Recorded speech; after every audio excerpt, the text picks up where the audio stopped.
Bem-vindo ao Viver Sustentável! A geração de resíduos está intimamente ligada às atividades humanas. Porém, podemos nos esforçar para que esses resíduos sejam reduzidos, reciclados ou reutilizados de forma que os impactos sobre o meio ambiente sejam mínimos. Como fazer uma gestão sustentável de resíduos é o tema do programa de hoje. Saiba como funciona a compostagem em larga escala. Conheça uma empresa que faz reciclagem de entulhos de construção. Saiba como utilizar produtos de limpeza que não agridam o meio ambiente. Assista à entrevista com Sabetai Calderoni, autor do livro Os Bilhões Perdidos no Lixo, que nos fala sobre a situação dos resíduos sólidos no Brasil.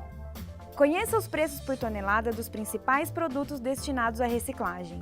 Quem comentará esses assuntos é o professor e deputado federal Mendes Tame. Olá, professor! Olá, Elia. Basicamente, podemos separar os resíduos sólidos em dois grupos, secos e úmidos.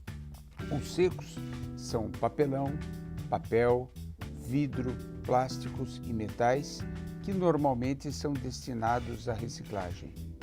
Quanto aos resíduos úmidos, formados por restos de comida e podas de árvores, podem ser destinados à compostagem.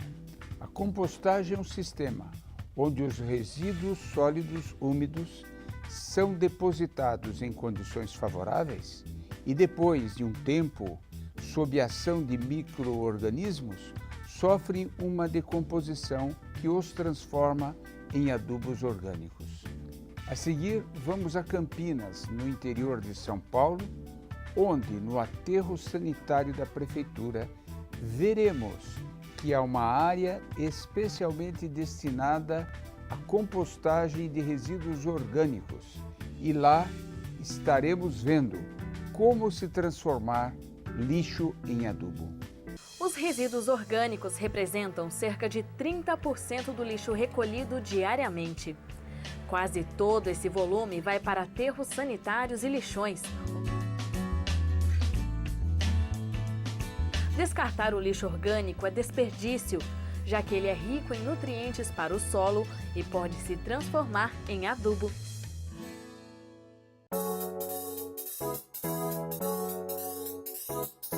A cidade de Campinas, interior de São Paulo, mostra que a melhor solução para os resíduos orgânicos é a compostagem.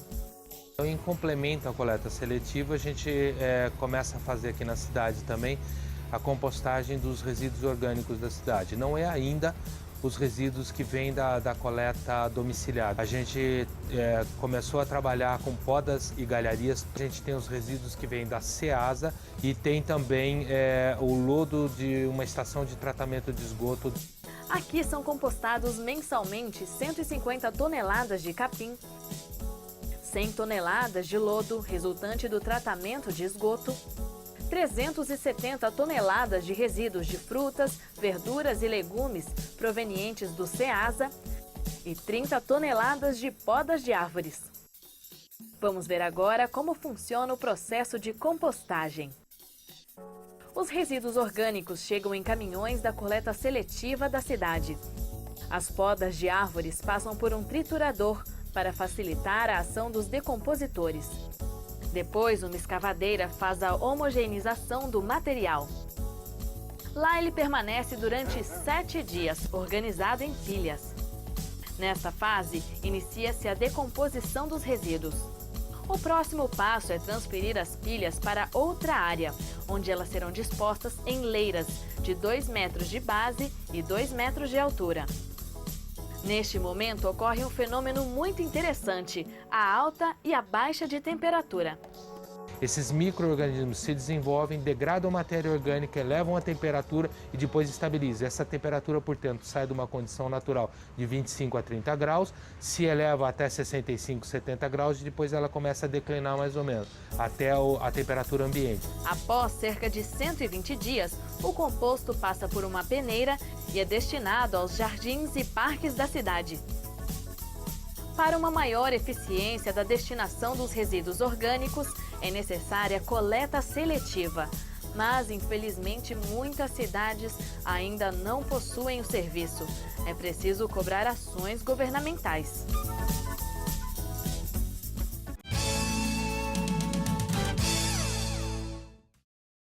Meu nome é Eric, eu faço publicidade. Professor, tira uma dúvida minha. Quero saber a diferença entre lixões, usina de compostagem e aterros sanitários. Nos lixões, o lixo doméstico, ou até industrial, é disposto de uma forma irresponsável, sem os cuidados necessários para evitar que esse lixo venha a contaminar o lençol freático, o solo ou mesmo o ar. Já nos aterros, é feita toda uma preparação, é colocada uma manta no fundo dessa cavidade que caracteriza o aterro sanitário, é depois de colocado o lixo todo recoberto com terra, em suma, há cuidados técnicos para evitar que haja uma agressão ao meio ambiente. E, por sua vez, as usinas de compostagem constituem um estágio mais avançado ainda em relação aos aterros sanitários. São usinas que permitem a transformação da parte orgânica do lixo doméstico em adubo, em humus, em um composto orgânico que poderá depois ser utilizado para melhorar as qualidades do solo e, com isso, aumentar a sua produtividade agrícola. No próximo bloco, conheça uma empresa no interior de São Paulo que recicla entulhos de construção. Olho vivo, consumidor! Para produzir 1 tonelada de papel são necessários 100 mil litros de água e 5 mil quilowatts de energia. Mas para produzir a mesma quantidade de papel reciclado, são usados apenas 2 mil litros de água e 50% desta energia. Portanto, prefira os papéis reciclados. Desta forma, você estará contribuindo com a preservação do meio ambiente.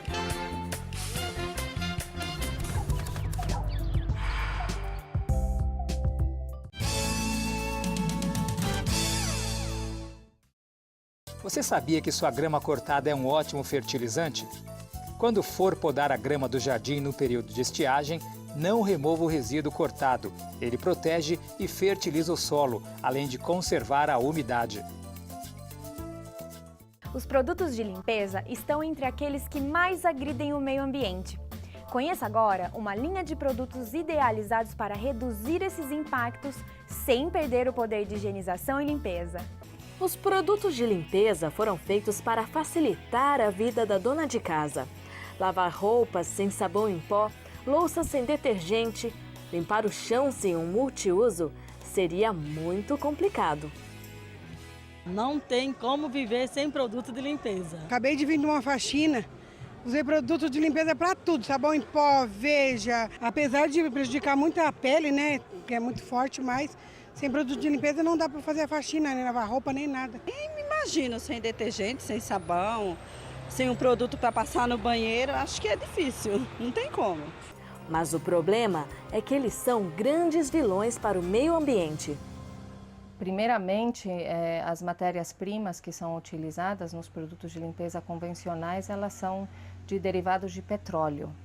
Então, elas já são feitas com matérias-primas de uma origem, de uma fonte não renovável.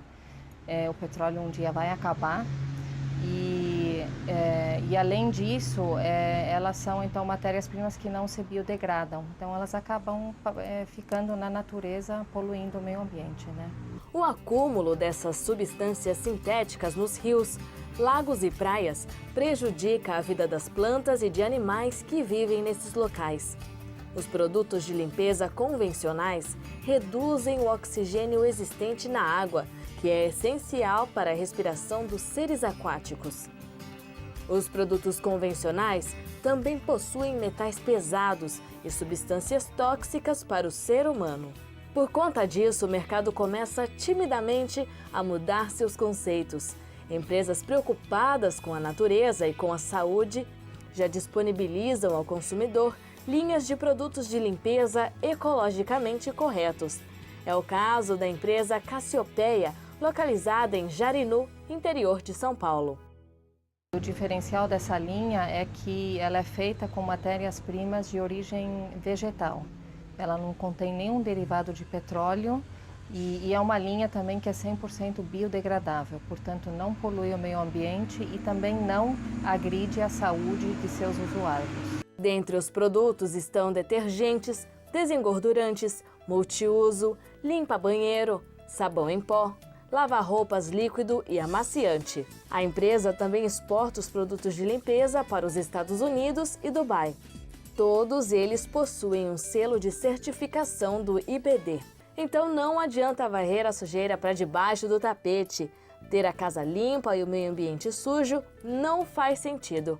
Prefiro os produtos de limpeza biodegradáveis. Um dos grandes problemas para a conservação do meio ambiente e até para os serviços de limpeza das prefeituras tem sido o descarte inadequado de resíduos de construção. A seguir, vamos ver como transformar um problema em solução, vendo o trabalho de uma empresa em Votorantim, no interior do estado de São Paulo, que recicla material de construção.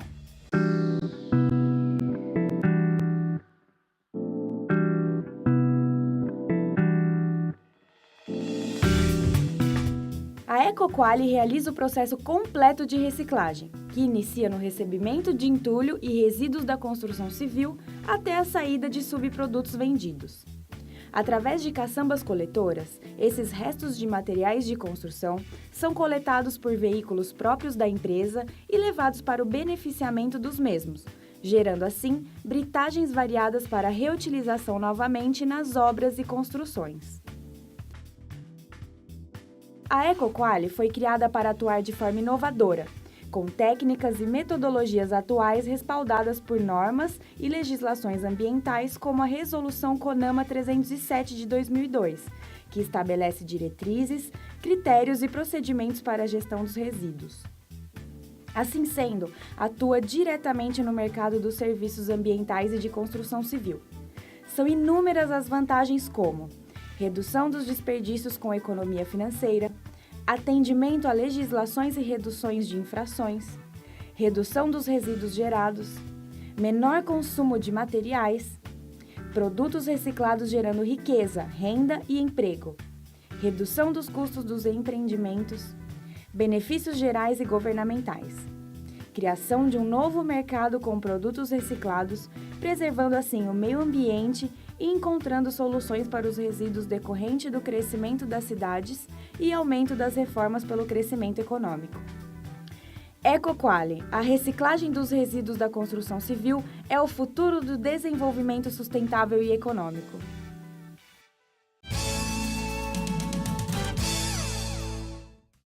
Meu nome é Rafael, faço publicidade.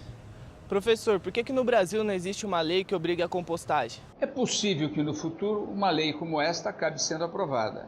Aliás, uma lei que obrigue a coleta seletiva e a compostagem já existe em São Francisco, nos Estados Unidos, impondo pesada multa de $500 ao contribuinte, ao cidadão que não a obedecer.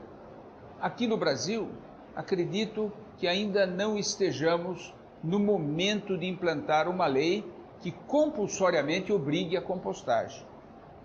O nosso momento atual é no sentido de acabar com os lixões, transformar os lixões em aterros, tecnicamente conduzidos para lá bem dispor o lixo doméstico. Em seguida, implantar gradativamente a coleta seletiva e, a seguir, a compostagem para transformar em adubo 60% do lixo doméstico que vai para os aterros. No próximo bloco, assista a entrevista com Sabetai Calderoni, autor do livro Os Bilhões Perdidos no Lixo. Ele nos fala sobre a importância da coleta seletiva, da destinação correta dos resíduos sólidos e do nosso futuro no planeta. O Viver Sustentável pergunta: qual bioma brasileiro foi proporcionalmente o mais afetado pelo desmatamento? Letra A, Mata Atlântica. B, Cerrado. C, Amazônia ou letra D, Pampas? A resposta você confere no próximo bloco.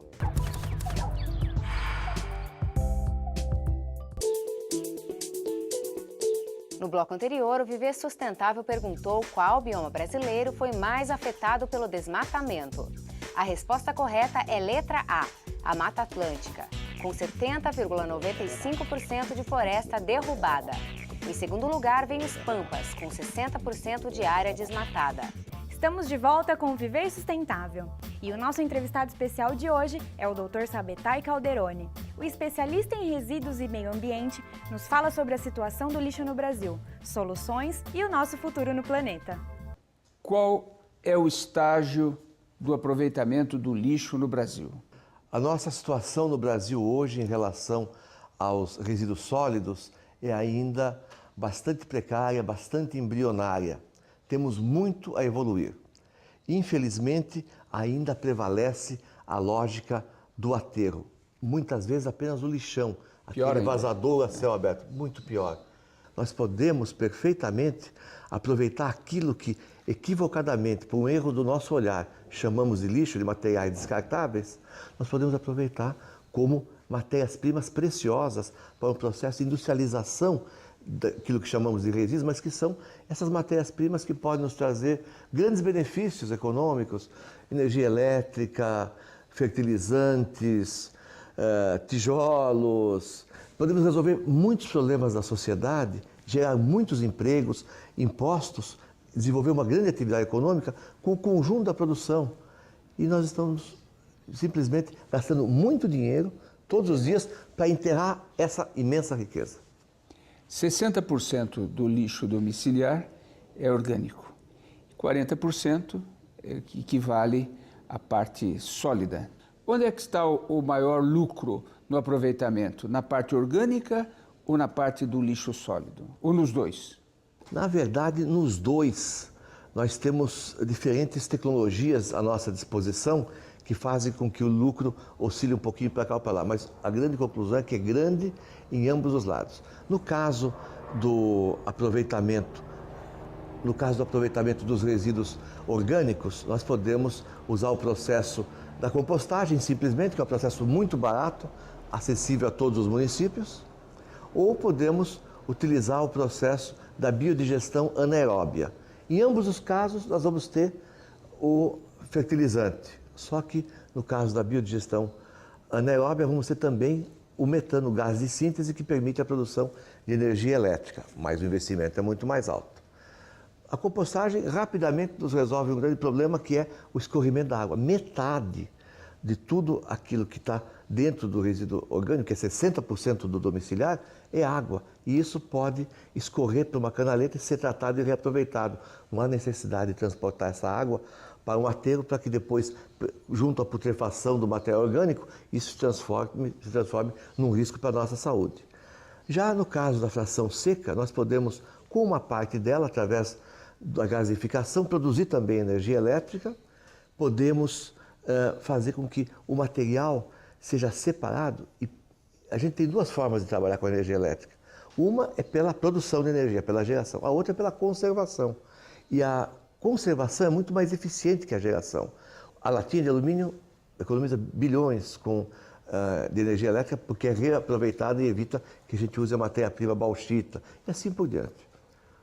Nos últimos anos, o governo federal, de uma forma muito manhosa, foi dando isenções nos impostos, como o imposto de renda, IPI, aqueles impostos que ele divide com os estados e municípios, foi dando isenções e cobrando contribuições que não compartilha com os municípios. Aumenta a receita do governo federal e não divide com os estados e municípios. Com isso, difícil encontrar um município que tenha recursos para fazer esse investimento. Há possibilidade de parcerias com o setor privado para que esse investimento inicial possa ser feito pela empresa que coleta o lixo ou pela empresa que vai administrar o aterro ou até por uma terceira? Sua pergunta é muito importante. Permite que a gente destaque o papel das parcerias público-privadas. As prefeituras podem, perfeitamente, com grande proveito, celebrar parcerias com empresas capazes de aportar os investimentos necessários aos municípios, sem uso do recurso público. No caso do lixo, especialmente, isso seria muito proveitoso, porque podemos implantar aí um modelo mais amplo, completo, com mais investimento e que permitisse esse aproveitamento integral dos resíduos e economia para o município com os aterros sanitários. Evitaríamos, por exemplo, 80% do aterro, ou 90%, um aterro que ia durar 10 anos, passa a durar 100 anos, um século, porque nós vai receber só 10% dos resíduos. A área necessária para se implantar um aterro é muito grande. A gente está pensando em uma área de 20 anos normalmente, são 7.000 e tantos dias. A central de reciclagem, o que entra de manhã sai à noite, é um dia. Um dia contra 7.000. Nós estamos aqui com uma coisa 7.000 vezes menor. Preciso receber um lixo de um dia. Se tiver compostagem, que vai ficar 60 dias, 90 dias, então diminui um pouco para 1.000 vezes a parte da compostagem. Então é muito menor a área, pode ser muito mais próxima e nunca se esgota. Nós sempre analisamos pelo produto final. Por exemplo, esse adubo produzido na compostagem, ele tem mercado? Já existem, digamos, estudos feitos pelo Instituto Agronômico ou por outra instituição de utilização desse adubo para determinadas culturas? Adubo é utilizado e é indispensável hoje em dia. A produção não se faz hoje mais sem adubo, então o mercado é imenso. E as culturas mais adequadas por segurança são as culturas florestais e culturas permanentes. Café, por exemplo, a laranja. Então, as culturas permanentes são muito interessantes. Então, mercado certamente existirá. As prefeituras têm que comprar adubo para suas praças públicas, para seus jardins, para as alamedas. A prefeitura evitaria também os custos envolvidos nos parques públicos. E teria essa possibilidade também de o Interlândia agrícola se beneficiar. Dr. Calderoni, aqui no estado de São Paulo, para você ter uma ideia, nós tínhamos lixões até em área de recarga dos aquíferos. Mas o que propõe é um estágio superior, transformar aterros em centrais de compostagem, em produção de energia elétrica, para diminuir os aterros, ou até eliminá-los. O que nós temos que fazer para realmente estimular essa nova etapa? Poderia, quem sabe ele, dar um grande passo agora e fazer com que fosse dada nota, por exemplo, mais aos municípios, não somente pela qualidade do seu aterro, mas também pelo seu sistema de gestão de resíduos como um todo. Existem alguns programas, por exemplo, de Fortaleza, do qual nós participamos há pouco, já no Rio de Janeiro, é uma semente que germinou, que faz com que haja um envolvimento social imediato e rápido, de um momento para o outro, de toda a sociedade. Nisso, a partir somente de uma tendinha que é colocada na porta dos condomínios, ou mesmo favelas, lugares de difícil acesso, em que a população ganha um cartão magnético, leva o lixo para uma balança eletrônica pesar e encher de dinheiro, segundo os preços que estão colocados numa tabuleta, aqueles cartões. Eram 35 mil cartões inicialmente em Fortaleza, hoje são 150 mil cartões já. As crianças agora, que andavam em ruas cheias de sujeira, brigam entre si, dizendo: eu vi aquele plástico, eu vi aquele papel primeiro, vamos levar lá para a balancinha, está aqui o cartãozinho do meu pai, vamos carregar com dinheiro isso aqui. Quando o lixo passa a valer mais na balança para reciclagem do que jogado na rua, imediatamente a atitude da população muda e de um momento para o outro, num ano, nós tivemos essa transformação na atitude. Queremos agradecer a sua participação, sua expressiva, valiosa contribuição para que a gente ajude a criar realmente uma mentalidade ambiental, uma consciência ambiental, transformando meras preocupações ambientais em valores ambientais, valores que sejam incorporados ao nosso cotidiano, ao nosso dia a dia. Muito obrigado, Dr. Calderoni. Com dados fornecidos pelo Sempre, vamos ver como estão os preços por tonelada das principais matérias-primas destinadas à reciclagem. Preço da tonelada do material reciclável para a cidade de Londrina. Papelão, R$ 460. Latas de aço, R$ 120. Alumínio, R$ 3.600. Plástico rígido, R$ 1.000. E PET, R$ 1.350. participe do nosso programa. Envie-nos sugestões de temas e perguntas para contato@viversustentável.net. Assista às nossas matérias no site viversustentável.net. Feliz Semana Sustentável. Até o próximo programa.